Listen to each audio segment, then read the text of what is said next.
என்ன மப்பு இருந்தா இந்த ஈஸ்வரி மேல கைய வச்சுட்டு நீ பாட்டுக்கு போய்க்கிருப்ப. எப்போ என் மேல உன் கை பட்டுச்சோ அப்பவே நீ தாண்டா எனக்கு புருஷன்.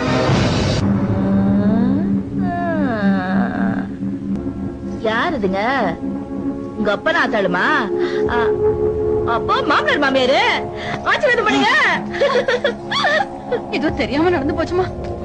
இவகிட்ட என்னமா பேச்சு? எலே இசுக்கு உனக்கு இங்கதான் தெரியாது, குறுக்க பேசுற. கல்யாணம் ஆகட்டும், எல்லாத்தையும் கத்து கொடுக்கறேன். மாமா ஐத்த நான் நல்ல மூட்ல இருக்கிறப்பவே உங்க பிள்ளைய கூட்டிட்டு போயிருங்க.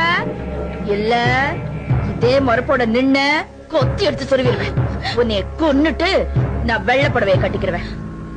10 என்றதுக்குள்ள போயிருங்க. ஏலே மாயே எக்கா என்ற 1 2 3 4 1 போயிடலாம் கணேசன்.